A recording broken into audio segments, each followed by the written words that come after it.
E começa agora, para todo o Brasil e para todo o mundo, mais um vídeo no meu canal. E o tema de hoje é a história do imaginário e história imediata. Então fique aí, meu caro estudante. Não saia daí, que hoje você vai ficar por dentro da história. E o objetivo da nossa aula é reconhecer os argumentos e os percursos que levaram à adoção do imaginário social e dos acontecimentos imediatos ao historiador como objetos de estudo da historiografia. Esse é o objetivo da nossa aula de hoje.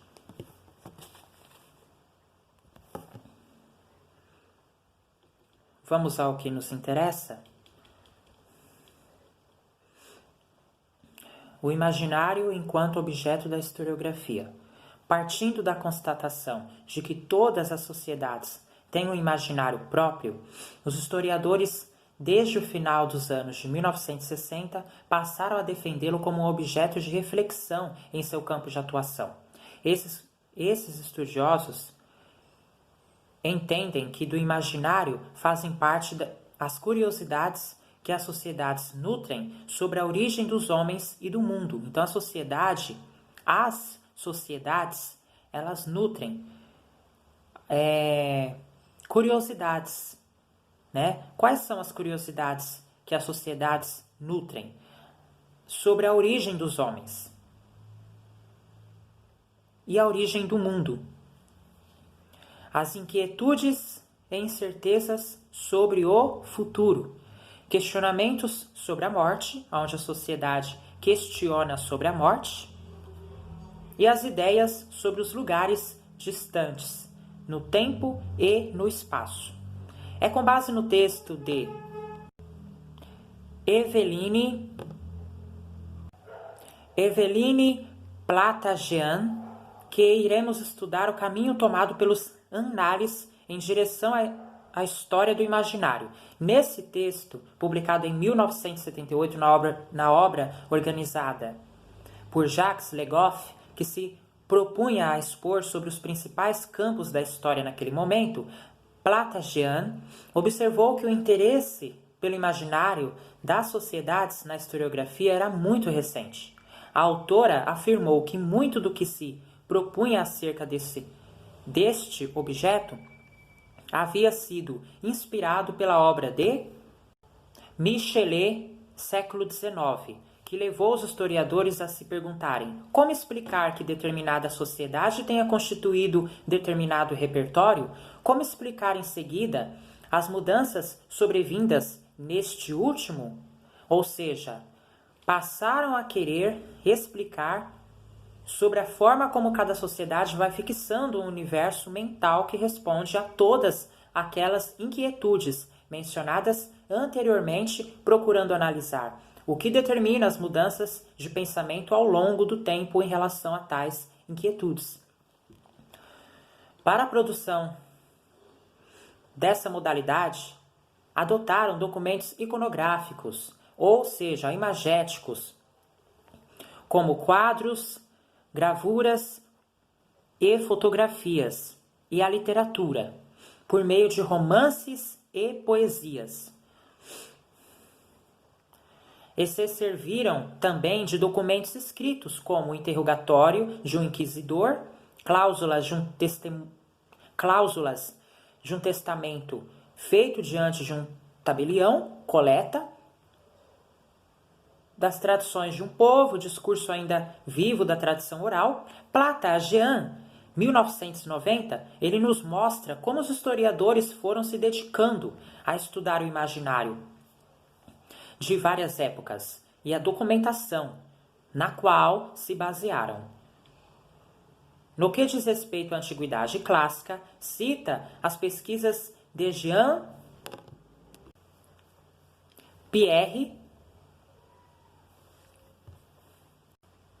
Vernant e de Pierre Vidal Naquet, que tomaram por base a metodologia do antropólogo Claude Lévi-Strauss, partindo da proposta deste intelectual de analisar conjuntamente os mitos e os rituais de um grupo social, Ambos detiveram-se sobre a sociedade ateniense entre os séculos V e XV. Pelos séculos V e IV, perdão, tá, gente? Antes de Cristo, buscaram explicar, entre outros elementos, os ritos de passagem da juventude à fase adulta, o papel das mulheres nos rituais religiosos e o surgimento da tragédia enquanto um gênero literário que evocava aspectos das lendas mais antigas. Plata-Jean, 1990, cita ainda obras sobre o imaginário romano, dando destaque para o percurso de Georges Dumézil, que estudou a lenda das origens de Roma, cujos elementos, em grande parte, foram herdados da cultura de um povo indo-europeu da Irlanda, entre eles a maneira como imaginavam a formação de suas sociedades a partir de 3 grupos que exerciam funções específicas e hierarquizadas: os que tinham a função da mediação sagrada, os que tinham um ímpeto guerreiro e os que possuíam a fecundidade laboriosa. As referências sobre as análises acerca da Idade Média se dão em torno de Henri Fauchelevent, Georges Duby, Jacques Le Goff e Huizinga e Deleuze, Roy Ladurie. Esse conjunto questionou sobre a cristianização, debruçando-se sobre os meandros do imaginário constituído. Neste processo, procuraram explicar, por exemplo, as ideias relativas à presença dos mortos entre os vivos, a proximidade dos santos e do demônio na vida concreta, a crença no poder das relíquias, as imagens em torno do Apocalipse e do juízo final. Analisaram-se também as mudanças do imaginário europeu na transição da Idade Média para a modernidade, séculos 14 e 15. O fervilhar dos demônios tentadores e a horrível alegria do sabá, mas a humilhação de Cristo suplicado de sua mãe, cuja aflição é mostrada sem cessar pela pintura, pelo teatro e pelas confrarias, repetida pela pregação encontrada pelos místicos, a afirmação do purgatório, do anjo da guarda, a obsessão da morte individual, a iconografia fúnebre do cadáver que se dissolve confrontando as alegrias do vivo, a dança macabra, os exemplos oferecidos combinados a nossas observações nas aulas precedentes acerca dessa terceira geração dos análises permitem concluir sobre a retomada dos interesses quanto à história mental, inaugurada por Marc Bloch e Lucien Febvre, nos anos de 1930, da qual ficará praticamente excluída entre o final dos anos de 1940 a 1960, quando preponderaram os estudos de geohistória, economia e demografia. Agora vamos para a gente encerrar, história imediata e a história do tempo presente. Falemos agora a respeito dos domínios da história, que, de acordo com José Carlos Reis, estabeleceu uma relação entre o passado e o presente. Então, que levou ao extremo de se tornar história imediata. Então, história imediata é quando é feito uma relação entre o passado e o presente. Quando você faz uma relação entre o passado e o presente, isso significa o quê? História imediata. História imediata é quando você faz uma relação entre o passado e o presente.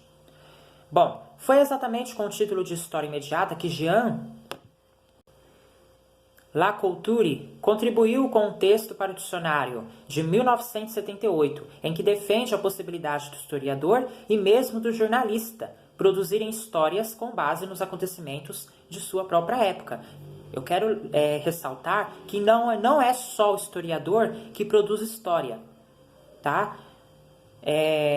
baseado nos acontecimentos da sua própria época. O jornalista também. O historiador e o jornalista, os dois produzem histórias com base nos acontecimentos de sua própria época, tá, pessoal?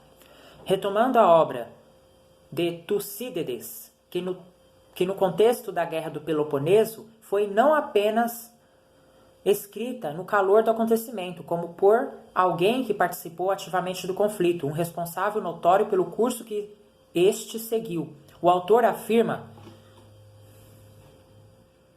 que o principal na produção historiográfica não se prejudica pela proximidade temporal ou mesmo espacial em relação ao que se quer analisar quando se visa, antes de mais nada, a busca de uma linha de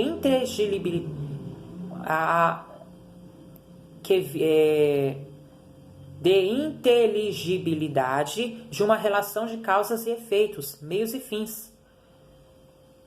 Ele responde às objeções a tal tipo de abordagem, desconsidera a noção de que o fato do historiador estar imediato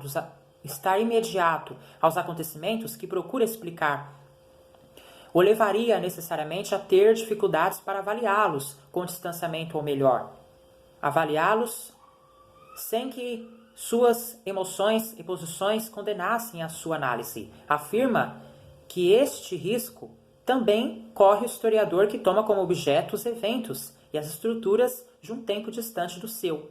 Ninguém mais acredita que uma pesquisa, e com mais razão ainda uma descoberta e uma relação mais ou menos casual, não seja guiada por algum pressuposto filosófico ou pelo ambiente sociocultural historiador. Quanto às sugestões quanto a certa fraqueza desse tipo de abordagem de fenômenos que ainda estariam em curso, ou seja, que não teriam sido ainda finalizados na época do historiador, sobre as críticas que levam a observar que o pesquisador imediato ignora o epílogo. O que significa a palavra epílogo? É o resumo da ação, é o fecho, é o final. Pois ele não sabe que César será assassinado, que as Índias se chamarão América. O autor rebate com exemplos de estudos que vinham se dando em sua própria época, como de Edgar Morin, que publicou uma série de artigos para o jornal Le Monde, no âmago do acontecimento de 1968, realizando uma descrição histórica do acontecimento de uma profundidade não superada desde então. A defesa desse tipo de história por Lacourturi recai principalmente sobre a necessidade que vê em produzirem reflexões sobre os acontecimentos contemporâneos expostos pelos meios de comunicação de massa, que é o jornalismo, né? Naquele momento referindo-se ao jornal, ao rádio e à televisão. Na visão dele, é através destes meios que a opinião pública, através do jornal, através do rádio e através da televisão, que a opinião pública rapidamente toma contato com os fatos ocorridos em qualquer parte do mundo, o que aflige e a projeta nas angústias. Portanto, é essa imediação da comunicação que impõe o desenvolvimento da história imediata, sinais de bruma de uma sociedade alucinada por informações e no direito de exigir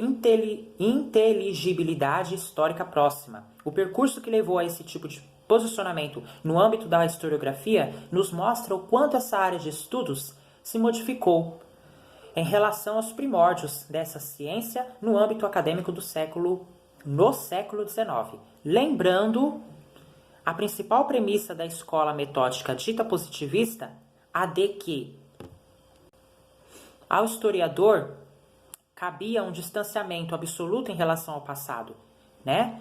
Porque na escola metódica dita positivista, eles queriam que o historiador se distanciasse em relação ao passado, reconhecesse o desvio na busca pela legitimidade de uma história que assume a umbilical relação entre o tempo do historiador e o tempo sobre o qual se debruça para explicar, seja este passado ou presente.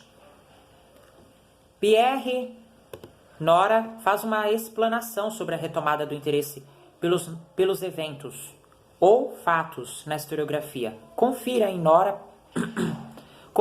Nora Pierre o retorno do fato. Nuin, Legoff, Jacques, Nora Pierre. História, Novos Problemas. Rio de Janeiro, Francisco Alves, 1995. Então é isso, pessoal. Esse foi o tema de hoje. Espero que vocês tenham gostado. Eu desejo a todos um ótimo dia. Se você não é inscrito no canal, se inscreve no canal, ativa o sininho para receber todas as notificações. Se você gostou, achou interessante, aprendeu com a aula de hoje, já vai deixando o seu like. Eu fico por aqui, tenham todos um ótimo dia e até a próxima. Tchau! Muito obrigado pela sua companhia e até amanhã. Tchau, pessoal. Tchau.